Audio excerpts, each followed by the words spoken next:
ಈ ಸಂದರ್ಶನದಲ್ಲಿ ನಮ್ಮ ಜೊತೆ ಮುಂಡಗೋಡ್ ಕ್ಷೇತ್ರದ ಇಂದೂರು ಗ್ರಾಮ ಪಂಚಾಯತಿ ಸದಸ್ಯರಾದಂತಹ ಮಾನ್ಯ ಶ್ರೀ ಬಸವರಾಜ್ ಫಕೀರಪ್ಪ ಹರಿಜನ ಅವರು ನಮ್ಮ ಉಪಸ್ಥಿತಿಯಲ್ಲಿದ್ದಾರೆ. ಅವರಿಗೆ ನಮ್ಮ ಇಂಡಿಯನ್ ಪೊಲಿಟಿಕ್ಸ್ ನ್ಯಾಷನಲ್ ಮೀಡಿಯಾ ಪರವಾಗಿ ಹಾರ್ದಿಕ ಸ್ವಾಗತ ಸರ್. ಸರ್, ತಾವು ರಾಜಕೀಯ ಕ್ಷೇತ್ರಕ್ಕೆ ಯಾವಾಗ ಹಾಗೂ ಹೇಗೆ ಪ್ರವೇಶ ಮಾಡಿದ್ರಿ? ಸರ್, ನಾನು ರಾಜಕೀಯ ಪ್ರವೇಶ ಮಾಡಿದ್ದು ಈಗ ಸರ್ವಸಾಧಾರಣ ಒಂದು 8 ರಿಂದ 10 ವರ್ಷದ ಒಳಗಡೆ. ಓಕೆ, ಅಂದ್ರೆ ತಾವು ಯಾರ ಪ್ರೋತ್ಸಾಹದ ಮೇರೆಗೆ ತಾವು ರಾಜಕೀಯಕ್ಕೆ ಒಂದು ಪ್ರವೇಶ ಮಾಡಿದ್ರಿ ಸರ್? ನಾನು ಸಂಘಟನೆ ಮುಖಾಂತರವಾಗಿ ರಾಜಕೀಯ ಪ್ರವೇಶ ಮಾಡಿದೆ. ಅಂದ್ರೆ ತಾವು ಒಂದು ಯಾವ ಸಂಘ ಸಂಸ್ಥೆಯಲ್ಲಿ ಗುರುತಿಸ್ಕೊಂಡಿದ್ರಿ? ನಾನು ಕರ್ನಾಟಕ ದಲಿತ ಸಂಘರ್ಷ ಸಮಿತಿಯ ತಾಲೂಕಾ ಅಧ್ಯಕ್ಷನಾಗಿ ಕಾರ್ಯನಿರ್ವಹಿಸ್ತಾ ಇದ್ದಾರೆ. ಅಂದ್ರೆ ಈಗ ಪ್ರೆಸೆಂಟ್ ತಾವು ಕಾರ್ಯನಿರ್ವಹಿಸ್ತಾ ಇದ್ದೀನಿ. ಓಕೆ, ತಮಗೊಂದು ರಾಜಕೀಯ ಕ್ಷೇತ್ರಕ್ಕೆ ಆದರ್ಶ ವ್ಯಕ್ತಿ ಯಾರು ಸರ್? ನನಗ ಈ ರಾಜಕೀಯ ವ್ಯಕ್ತಿಗೆ ಆದರ್ಶ ವ್ಯಕ್ತಿ ಅಂದ್ರೆ ಡಾಕ್ಟರ್ B.R. ಅಂಬೇಡ್ಕರ್. ಅಂದ್ರೆ ಏನಕ್ಕೆ doctor B.R. Ambedkar B.R. Ambedkar ಅವರ ಜೀವನ ಶೈಲಿಯನ್ನು ನಾವು ಓದುವಾಗ ಅದನ್ನ ನಾವು ಮನಸ್ಸಿಗೆ ಮಾಡ್ಕೊಳ್ಳೋ ಹೊತ್ನಾಗ ನಮ್ಗೇನಾಗ್ತೈತಿ ಅಂದ್ರೆ ಈ ಸಮಾಜದ ಪಿಡುಗುಗಳನ್ನು ತಿದ್ದಬೇಕು. ಈ ಸಮಾಜದಲ್ಲಿ ಹಲವಾರು ಕೆಟ್ಟತನ, ದುಷ್ಟತನ, ಇಲ್ಲಿ ಸರಿಯಾದಂಥ ಫಲಾನುಭವಿಗಳಿಗೆ ಸರಿಯಾದಂಥ ನ್ಯಾಯ ಸಿಗ್ತಾ ಇಲ್ಲ. ಇವತ್ತಿನವರೆಗೂ ಡಾಕ್ಟರ್ B.R. ಅಂಬೇಡ್ಕರ್ ಅವರು ಬರೆದಂಥ ಸಂವಿಧಾನವನ್ನು 20% ಸಹ ನಮ್ಮ ಸರ್ಕಾರ ಜಾರಿಯಲ್ಲಿ ತಂದಿಲ್ಲ. ಇಲ್ಲಿ ಬಡವರಾಗೇ ಇದ್ದಾರೆ, ಶ್ರೀಮಂತರಾಗೇ ಇದ್ದಾರೆ. ಒಂದು ನೆರಳು ಕೂಡ ಸಿಗ್ತಾ ಇಲ್ಲ. ಆ ಒಂದು ಆದರ್ಶವನ್ನು ತೆಗೆದುಕೊಂಡು ನಾನು ಇಲ್ಲಿ ಹಲವಾರು ಸಂಘ ಸಂಸ್ಥೆಗಳಲ್ಲಿ ಕೆಲಸ ಮಾಡುವಾಗ ಸಮಾಜ ಸೇವೆಯ ಮುಖಾಂತರವಾಗಿ ನಾನು ರಾಜಕೀಯವನ್ನು ಪ್ರವೇಶ ಮಾಡಿದೆ. ಅದಕ್ಕೋಸ್ಕರ ಅವರ ಒಂದು ಆದರ್ಶವನ್ನು ತಾವು ಈಗಲೂ ಪರಿಪಾಲನೆ ಮಾಡಿ? ಈಗಲೂ ನಾನು ಅದೇ ಪರಿಪಾಲನೆ ಮಾಡಿ. ಓಕೆ, ತಮ್ಮ ಕುಟುಂಬ ಸದಸ್ಯರಲ್ಲಿ ಯಾರು ರಾಜಕೀಯಕ್ಕೆ ಪ್ರವೇಶ? ನನ್ನ ಕುಟುಂಬ ಸದಸ್ಯರಲ್ಲಿ ನಮ್ಮ ತಂದೆ, ನಮ್ಮ ತಾಯಿ ಒಂದ್ಸರಿ ಗ್ರಾಮ ಪಂಚಾಯತಿ ಅಧ್ಯಕ್ಷ 95ರಲ್ಲಿ 5 ವರ್ಷದ ಕಾಲಾವಧಿ ಗ್ರಾಮ ಪಂಚಾಯತಿ ಅಧ್ಯಕ್ಷ ಕಾರ್ಯನಿರ್ವಹಿಸ. ತದನಂತರ ತಾಲೂಕಾ ಪಂಚಾಯತಿ ಸದಸ್ಯರಾಗಿ ನಮ್ಮ ತಾಯಿ ಕಾರ್ಯನಿರ್ವಹಣೆ ಮಾಡಿದ್ರು. ತದನಂತರ ನಮ್ಮ ತಂದೆ ಜಿಲ್ಲಾ ಪಂಚಾಯತಿ ನಿಂತು ಸೋತರು. ನಾವು ರಾಜಕೀಯ ಕುಟುಂಬದಿಂದ ಬಂದವರು. ಆ ಒಂದು ಆದರ್ಶದೊಳಗೆ ನಾನು ಈ ಸಮಾಜ ಸೇವೆಯಲ್ಲಿ ತೊಡಗಿಕೊಂಡೆ. ತಾವು ಅಧಿಕಾರಕ್ಕೆ ಬರೋ ಮುಂಚೆ ಯಾವ ಹೋರಾಟದಲ್ಲಿ ಪಾಲ್ಗೊಂಡಿದ್ರಿ? ನಾನು ಶಿಕ್ಷಣ, ಸಂಘಟನೆ ಮತ್ತು ಹೋರಾಟ, ನ್ಯಾಯದ ವಿರುದ್ಧ ಹೋರಾಟ ಮಾಡ್ತಾ ಇದ್ವಿ. ಇವತ್ತು ಅಂಗವಿಕಲರ ವೇತನ ಅಥವಾ ವಿಧವಾ ವೇತನ ಏನು ಕೊಡಲಿಲ್ಲ ಅನ್ನೋದು ಯಾರಿಗೆ ನಿಜವಾದಂಥ ಕಾರ್ಯಕರ್ತರಿಗೆ ಸಿಗಲಿಲ್ಲ. ಇವತ್ತು ತಹಸೀಲ್ದಾರ್ ಆಗಿರ್ಬೋದು, ಪೊಲೀಸ್ ಇಲಾಖೆ ಆಗಿರ್ಬೋದು, ಇನ್ನಿತರೆ ಯಾವುದೇ ಅಧಿಕಾರಿಗಳಾಗಿರ್ಬೋದು, ತಪ್ಪುಗಳು ಮತ್ತು ನ್ಯೂನ್ಯತೆಗಳನ್ನು ಕಂಡುಹಿಡಿದು ಅವರ ವಿರುದ್ಧವಾಗಿ ಪ್ರತಿಭಟನೆ ಮಾಡಿ ಬಡವರಿಗೆ ಮತ್ತು ನಿರ್ಗತಿಗರಿಗೆ ನ್ಯಾಯ ಕೊಡಿಸುವುದರ ಮುಖಾಂತರವಾಗಿ ನಾನು ಸಾಕಷ್ಟು ಹಲವಾರು ಹೋರಾಟಗಳನ್ನು ಮಾಡಿದ್ದೆ. ತಾವು ಅಧಿಕಾರಕ್ಕೆ ಬರೋ ಮುಂಚೆನೆ ಇಷ್ಟೆಲ್ಲ ಮಾಡಿದಿರ. ಒಂದು ಅಧಿಕಾರಕ್ಕೆ ಬಂದ್ಮೇಲೆ ಯಾವ ತರ ಕೆಲಸ ಕಾರ್ಯಗಳು ಮಾಡಿ? ನಾನು ಅಧಿಕಾರಕ್ಕೆ ಬಂದ ನಂತರನು ನಾನು ಗ್ರಾಮ ಪಂಚಾಯಿತಿಯಲ್ಲಿ ಸರ್ವಾನುಮತದಿಂದ ಸರ್ವ ಸದಸ್ಯರ ಒಂದು ನಿಯೋಗದೊಂದಿಗೆ ನಮ್ಮ ಗ್ರಾಮ ಪಂಚಾಯಿತಿಯಲ್ಲಿ ಯಾರೂ ಸಹ ಕೆಲಸ ಮಾಡಿದ್ರು 1 ಪೈಸಾನು ತಗೊಳ್ಬಾರ್ದು ಅನ್ನುವಂಥ ನಿರ್ಣಯವನ್ನು ನಾವೆಲ್ಲ ಸರ್ವಾನುಮತದಿಂದ ಕೈಗೊಂಡಿದ್ವಿ. ಅಥವಾ ಮನೆ ಕೊಟ್ಟಿರೋದಾಗಿರ್ಬೋದು, ಶೌಚಾಲಯ ಕೊಟ್ಟಿದ್ದಾಗಿರ್ಬೋದು, ಇನ್ನಿತರೆ ಯಾವುದೇ ಕೆಲಸ ಕಾರ್ಯ ಅಥವಾ ಒಂದು ಸರ್ಟಿಫಿಕೇಟ್ ತೊಗೊಂಡ್ರೆ ಆಗಿರ್ಬೋದು, ಅದಕ್ಕೆ ಯಾವುದು ಬಡ ನಿರ್ಗತಿಕರಿಂದ 1 ಪೈಸಾ ಸಹಿತ ನಾವು ಗ್ರಾಮ ಪಂಚಾಯತಿಯಿಂದ ತಗೊಳ್ಬಾರ್ದು ಅನ್ನುವಂಥ ನಿರ್ಣಯವನ್ನು ಕೈಗೊಂಡ್ವಿ. ತದನಂತರ ಅಂದ್ರೆ ತಾವು ಹೇಳಿದ್ರೆ ಇಷ್ಟೆಲ್ಲ ಕೆಲಸ ಕಾರ್ಯಗಳು ಮಾಡಿದೀನಿ, ಒಂದು ರಸ್ತೆದಾಗ್ಲಿ, ನೀರಿಂದಾಗ್ಲಿ, ಮತ್ತೆ ಪಕ್ಕ ಗಟ್ರದಾಗ್ಲಿ ಎಲ್ಲ ಕಂಪ್ಲೀಟ್ ಆಗಿದೆ ಅಂತ ಹೇಳಿ ತಾವು ಹೇಳಿದ್ರೆ, ಒಂದು ಇಷ್ಟು ಕಾಲಾವಧಿಯಲ್ಲಿ ಇಷ್ಟು ಮಾಡಿರ್ತಕ್ಕಂಥ ಕೆಲಸದಲ್ಲಿ ಜನ ಒಂದು ಹೆಚ್ಚಾಗಿ ನೆನೆಸುವಂತ ಕೆಲಸ ಯಾವುದು? ಜನ ಒಂದು ಹೆಚ್ಚಾಗಿ ನೆನೆಸುವಂತ ಕೆಲಸ ಏನಂದ್ರೆ ಈ SC/ST ಕಾಲನಿಗೆ 25 ವರ್ಷದಿಂದಲೂ ಸಹ ಯಾರು ನ್ಯಾಯ ದೊರಕಿಸಿಕೊಟ್ಟಿದ್ದಿಲ್ಲ. ಒಂದು ರಸ್ತೆ ಇದ್ದಿದ್ದಿಲ್ಲ, ಒಂದು ಕುಡಿಯೋ ನೀರಿಲ್ಲ, ಒಂದು ದೀಪ ಇಲ್ಲ. ಇವತ್ತು ಗ್ರಾಮ ಪಂಚಾಯತಿ ಸದಸ್ಯನ ಕಾರ್ಯನಿರ್ವಹಣೆ ಏನಂತೇಳಿದ್ರೆ ಒಂದು ಕುಡಿಯುವ ನೀರು, ರಸ್ತೆ ಮತ್ತು ಬೀದಿ ದೀಪ, ಇದನ್ನೆಷ್ಟು ಜನ ಕೇಳ್ತಾರೆ. ಅದರಿಂದ ಇದನ್ನು ಬಿಟ್ಟು ಬೇರೆ ಜನ ಏನು ನಿರೀಕ್ಷೆ ಮಾಡಂಗಿಲ್ಲ. ನಾವು ಮೂಲಭೂತ ಸೌಕರ್ಯ ನಾವು ಕೊಡಬೇಕಾಗ್ತದೆ. ಆ ನಿಟ್ಟಿನಲ್ಲಿ ನಾನು ಕೆಲಸ ಮಾಡಿದ್ದೀನಿ. ಅದೇ ನಿಟ್ಟಿನಲ್ಲಿ ಜನ ಸಹಿತ ನನ್ನನ್ನು ನೆನೆಸ್ತಾರೆ. ಜನರ ಒಂದು ಅಭಿಪ್ರಾಯ ಏನು ಸರ್? ಜನರ ಅಭಿಪ್ರಾಯ ನಮ್ಮ ಬಗ್ಗೆ ತುಂಬಾ ಒಳ್ಳೇದಾಗಿದೆ. ಒಳ್ಳೆ ಹುಡುಗ ಕೆಲಸ ಮಾಡ್ತಾನ ಅನ್ನುವಂಥ ಅಭಿಪ್ರಾಯ ಇದೆ. ಯಾವ ಒಂದು ಕೆಲಸ ನೋಡಿ ಅವರು ತಮ್ಮನ್ನ ನನ್ನ ಕೆಲಸ ನೋಡಿ ನನಗೆ ಈಗ ರಾಜಕೀಯ ಪ್ರವೇಶಕ್ಕೆ ಜನರನ್ನ ನಾನು ಕರ್ಕೊಂಡಿದ್ದೀನಿ. ಹೆಚ್ಚಾಗಿ ಅಂದ್ರೆ ಒಂದು ರಸ್ತೆ ಕಾಮಗಾರಿ ಮತ್ತೆ ಪಕ್ಕ ಇಲ್ಲ ನಾನು ಜನಪರ ಹೋರಾಟ ಮಾಡುವಂತ ಕೆಲಸಗಳೇನಿದಾವೆ, ಇವತ್ತು ಪೊಲೀಸ್ ಸ್ಟೇಷನ್ ಆಗಿರ್ಬೋದು, ಆರೋಗ್ಯದ ಬಗ್ಗೆ ಆಗಿರ್ಬೋದು, ವಾಜಪೇಯಿ ಆರೋಗ್ಯಶ್ರೀ ಕೊಡಿಸುವುದು ಅಥವಾ ಸಂಪೂರ್ಣ ಸುರಕ್ಷಾ ಕೊಡಿಸುವಂತದ್ದಾಗಿರ್ಬೋದು, ಆ ನಿಟ್ಟಿನಲ್ಲಿ ನಾನು ಕೆಲಸ ಮಾಡುವಂತ ವ್ಯಕ್ತಿ. ಆ ನಿಟ್ಟಿನಲ್ಲಿ ಕೆಲಸ ಮಾಡುವಂಥ ವ್ಯಕ್ತಿ ಆಗಿರೋದ್ರಿಂದ ಜನಾನೇ ನನ್ನನ್ನು ಗುರುತಿಸಿ ನೀನು ರಾಜಕೀಯ ರಂಗಕ್ಕೆ ಬರಬೇಕು ಅಂತ ನನ್ನ ಕರ್ಕೊಂಡೋಗಿ ನನ್ನ ಪಕ್ಷಕ್ಕೆ ಒಂದು ಪ್ರೋತ್ಸಾಹದ ಮೇರೆಗೆ ನನಗೆ ಟಿಕೆಟ್ ಕೊಡಿಸಿ ನನ್ನ ಗ್ರಾಮ ಪಂಚಾಯತ್ ಸದಸ್ಯರನ್ನಾಗಿ ಮಾಡಿದೆ. ಒಂದು ಜನ ಮೆಚ್ಚುವಂತ ಕೆಲಸನ ಇಷ್ಟೆಲ್ಲ ಮಾಡಿದಿರ ತಾವು. ಒಂದು ಶಿಕ್ಷಣದ ಬಗ್ಗೆ ಯಾವ ತರ ಶಿಕ್ಷಣದ ಬಗ್ಗೆ ನಾನು ಪ್ರತಿ ಸರಿನೂ ಅರಿವುಗಳನ್ನು ಮೂಡಿಸ್ತಾ ಇರ್ತೀನಿ. ಓಕೆ. ಯಾಕೆ ಶಿಕ್ಷಣದ ಬಗ್ಗೆ ಅರಿವುಗಳನ್ನು ಮೂಡಿಸ್ತಾ ಇರ್ತೀನಿ ಅಂತಂದ್ರೆ, ಇವತ್ತು ಅನಕ್ಷರತೆ ನಮ್ಮ ದೇಶದಲ್ಲಿ ತುಂಬಾ ತಾಂಡವಾಡ್ತಾ ಇದೆ. 45% ಜನ ಅನಕ್ಷರಸ್ಥರಿದ್ದಾರೆ. ಅವ್ರಿಗೆ ತಿಳ್ಕೊಳ್ಬೇಕು, ಮಾಡಬೇಕು ಅನ್ನುವಂಥ ವ್ಯವಹಾರ ಜ್ಞಾನ ಇಲ್ಲ. ಆ ವ್ಯವಹಾರ ಜ್ಞಾನ ಇಲ್ಲ ಅನ್ನುವಂಥ ಉದ್ದೇಶಕ್ಕಾಗಿ ಇವತ್ತೆಲ್ಲ ಕಳಪೆ ಕಾಮಗಾರಿಗಳಾಗಿರ್ಬೋದು ಅಥವಾ ಇನ್ನಿತರೆ ಅವ್ಯವಹಾರಗಳಿರ್ಬೋದು, ಭ್ರಷ್ಟಾಚಾರ ಇರ್ಬೋದು, ಈ ಅನ್ಯಾಯ, ಅತ್ಯಾಚಾರ, ಕೊಲೆ ಇವೆಲ್ಲ ನಡೀತಾ ಇರೋದ್ರಿಂದ ಈಗ ನಾವು ಮುಂದೆ ಬೆಳೀತಕ್ಕಂಥ ಪೀಳಿಗೆಗೆ ನಾವು ಶಿಕ್ಷಣ ಕಲಿಸೋಗ್ಬೇಕು.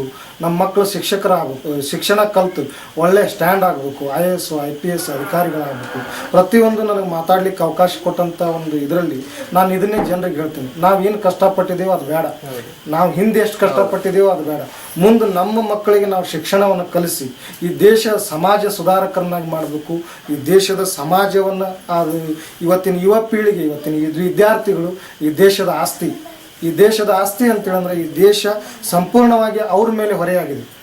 ಅವರು ಶಿಕ್ಷಣ ಮಾತ್ರ ಕಲ್ತ್ರೆ ಮಾತ್ರ ಇದನ್ನ ಆರ್ಥಿಕ ಪರಿಸ್ಥಿತಿಯಿಂದಾಗಿರ್ಬೋದು, ಸಾಮಾಜಿಕತೆಯಿಂದಾಗಿರ್ಬೋದು, ಪ್ರತಿಯೊಂದು ನಿಟ್ಟಿನಲ್ಲಿ ಆ ಮನುಷ್ಯನಿಗೆ ಕೆಲಸ ಮಾಡಲಿಕ್ಕೆ ಒಂದು ಮನುಷ್ಯನ ಏಳಿಗೆ ಏನಿದೆ, ಜೀವನದುದ್ದಕ್ಕೂ ಆ ಮನುಷ್ಯನ ಏಳಿಗೆನೇ ಆ ಶಿಕ್ಷಣ ಅಂತೇಳಿ ನಾವು ನೋಡ್ತಾ ಇದ್ವಿ.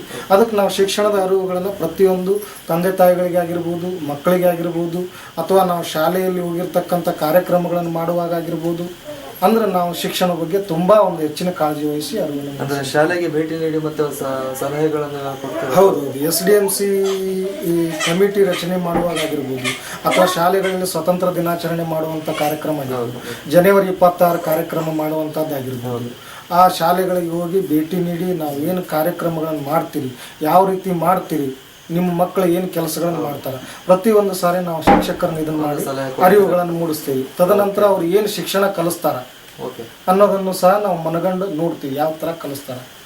ಒಂದು ಶಿಕ್ಷಣದ ಬಗ್ಗೆ ಹೇಳಿದ್ರೆ ತಾವು ಒಂದು ತಮ್ಮ ವಾರ್ಡಿನಲ್ಲಿ ಸ್ವಚ್ಛತೆ ಬಗ್ಗೆ ಯಾವ ತರ? ಸ್ವಚ್ಛತಾ ಬಗ್ಗೆ ನಾನು ತುಂಬಾ ಕಾರ್ಯಕ್ರಮಗಳನ್ನು ಮಾಡಿದ್ದೀನಿ. ನೀರು ನೈರ್ಮಲ್ಯ ಸಮಿತಿ ಅಧ್ಯಕ್ಷನೂ ಕೂಡ ನಾನಿದ್ದೀನಿ ಈ ವಾರ್ಡಿಂದು. ಅವಾಗ ನಾವು ಏನ್ ಮಾಡ್ತಿದ್ದೀವಿ ಅಂತ ಹೇಳಿದ್ರೆ, ತಿಂಗಳ ಜನರನ್ನ ಕರೆದು ಸ್ವಚ್ಛತೆ ಬಗ್ಗೆ ಅರಿವುಗಳನ್ನು ಮೂಡಿಸ್ತೀವಿ. ಡೆಂಗು ಆಗಬಾರ್ದು, ಇನ್ನಿತರೆ ಕಾಯಿಲೆಗಳು ಬರಬಾರ್ದು, ನಾವು ಸ್ವಚ್ಛತೆ ಆಗಿರಬೇಕು. ಹಿತ್ತಲದಲ್ಲಿ ಇವತ್ತಿನ ಕಾಲಕ್ಕೆ ನಾವು ಡೆಂಗು, ಚಿಕನ್ ಗುನ್ಯ ಸಾಕಷ್ಟು ರೋಗಾಣುಗಳನ್ನು ನೋಡ್ತಾ ಇದ್ವಿ.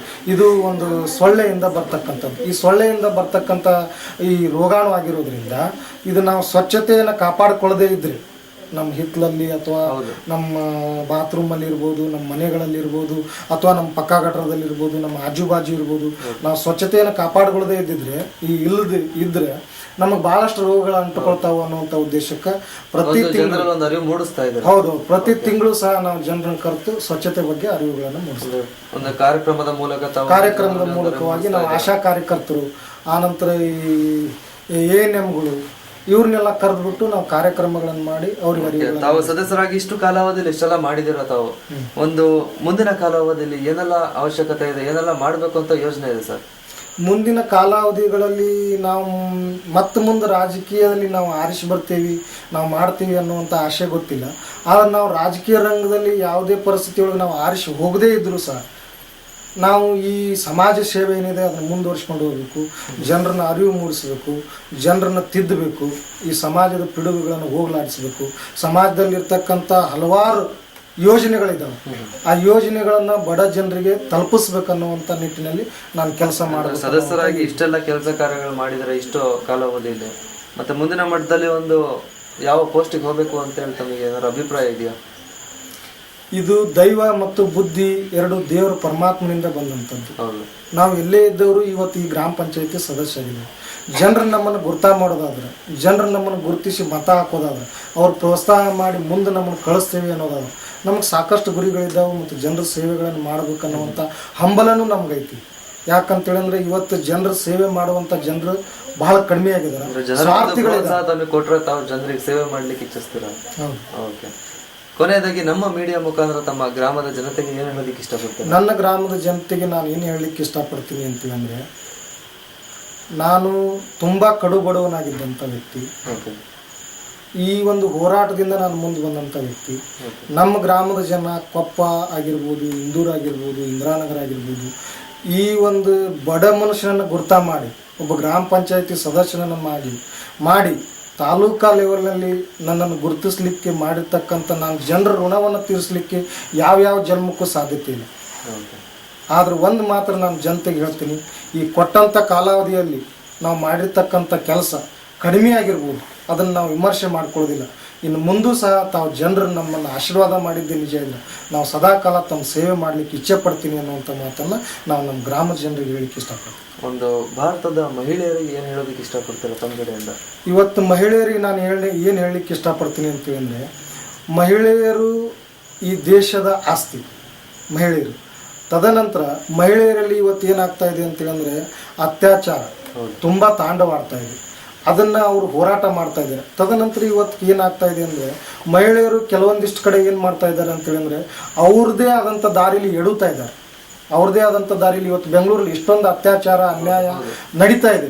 ಬಟ್ ಇವತ್ತು ಏನಾಗ್ತಾ ಇದೆ, ಕೆಲವೊಂದಿಷ್ಟು ಕಡೆ ಮಹಿಳೆಯರು ಇವತ್ತು ಬೆಂಗಳೂರು ಅಂತ ಸಿಟಿ ಇರ್ಬೋದು, ಬಾಂಬೆ ಅಂತ ಸಿಟಿ ಇರ್ಬೋದು, ಅಲ್ಲಿ ಕ್ಲಬ್ಬು ಇನ್ನಿತರೆ ಇದು ಜೂಜಾಟ, ಈ ಮಹಿಳೆಯರು ಈ ಒಂದು ಇದಕ್ಕಾಗಿ ಈ ಯುವಕರನ್ನ ಏನು ಮಾಡ್ತಾ ಇದ್ದಾರೆ, ಬೇರೆ ಕಡೆ ಎಳಿತಾ ಇದ್ದಾರೆ.